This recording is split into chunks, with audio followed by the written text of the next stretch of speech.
Hello guys, I'm going to do a little tour of what's growing on my balcony.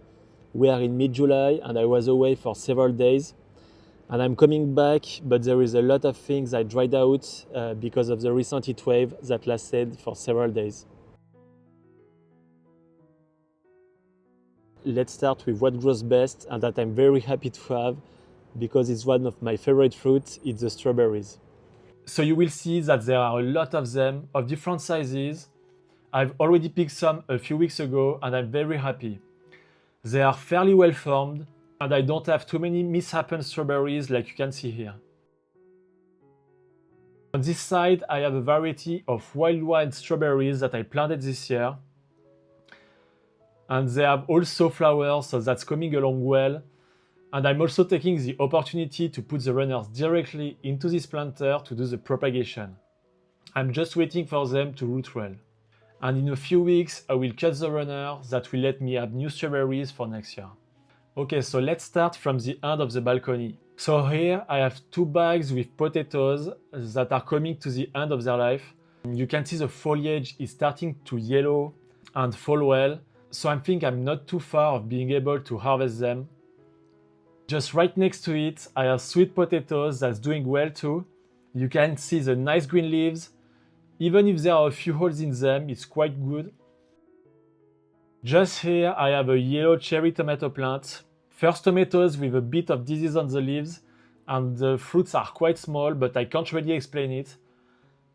I think I will add more fertilizer, but I'm not sure it's the proper solution. In these bags, I have put cucumbers and zucchini, and you can see everything is in flower. The main problem at the moment is I don't have female flowers for now, so the plant is just male flowers at the start. Normally, the female flower has the little fruit behind it, so for now I don't have any vegetables coming out. But I will wait a few more weeks. Here I have put in some beans, but during the first heat wave we had in Paris, it killed most of it, so I replanted them recently, and my goal is to make them climb along this net. And here I use a tote as a planter. It's a big 100 liters box, but it's working quite well, and I planted a lot of stuff inside, so it holds a lot of nutrients. As you can see, I have tomatoes, I have basil on this side, and I also have eggplants that are actually already making fruit, so it's very interesting. I even have marigolds and basil just behind, so that's very good for bringing bees and insects.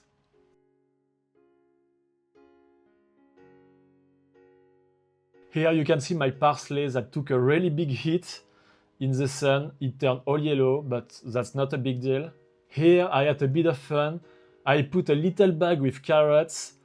This is a deeper bag than what I used last year, because last year it wasn't deep enough and all my carrots end up tiny. So normally this year I should have proper carrots with a good size. Here I have my mint, but it really took a hit. Actually it's in full sun, so I made it suffer. It's really not good for mint to stay in full sun. But in this pot in the shade, I propagated chocolate mint that I put in a park in Paris, and that's slowly spreading in the planter, so I'm very happy about it. I also put cucumber here. I would like them to climb on this net too. Here I have raspberries, so you can see the raspberries are starting to show pretty little cluster. I put fertilizer recently and I think I will have fruit maybe in a month or two. Here I have my sunflowers which are starting to open and they are so beautiful. I try to put 3 in each pot and it's working quite well. They really love sun, so it's not a problem to have heat. In this planter I have thyme and sage, but they really took a beating. The thyme is completely dried out, but at least I can use it for cooking because it's already dried. Most of my flowers really suffered from heat wave. For example, here I have nasturtiums that I put just at the foot of this apple tree. As you can see, they are really fragile in case of drought. I also have borage that takes a heat, but it makes very beautiful flowers that bees love, absolutely love, and that's great for attracting insects. Here I also have a lot of stuff in this fabric bag with the first big tomatoes that are starting to appear. They are still small, but it's a variety of fairly big tomatoes that I wanted to test. But I think I will give them time and it's promising.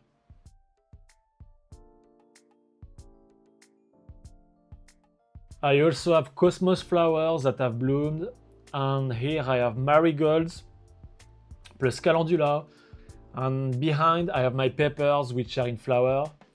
Overall they are not too affected by the drought. It's a very small variety, but it's starting to form the little fruit, so I will leave it like that.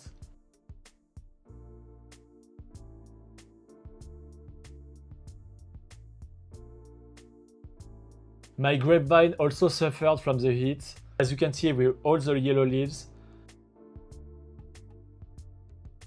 I have grapes, some of them has a decent size, and it's the first time I have this much, but I have the impression it's not fully formed yet, so I will still leave it for a while. I will just cut the yellow leaves there and water it well. And there on the ground, I'm starting seeds of leeks and chard. For the moment, only chard came up. The leeks haven't come up yet, so I will wait a few more days. Now, on this side of the balcony, I have turmeric that suffered from the heat. As you can see, the leaves are yellow. It's still growing though, and I have my ginger next to it. Same problem. And then you can see here 2 bags with the small varieties of melon and 2 bags with the small varieties of watermelon. So for the moment, I managed to fertilize the watermelon. There were a few females that appeared, so I rubbed the male flower against the female flower. But for the melons though, I haven't had any female flowers for the moment. But it's going to need to speed up because we are already mid-July and it needs a lot of heat. So if it doesn't happen now, it's going to be tough to get enough heat to form a proper fruit. So there you go, I've done the full tour. If you're interested, I can also do this kind of update every month. If you like this video, please subscribe and see you in the next one.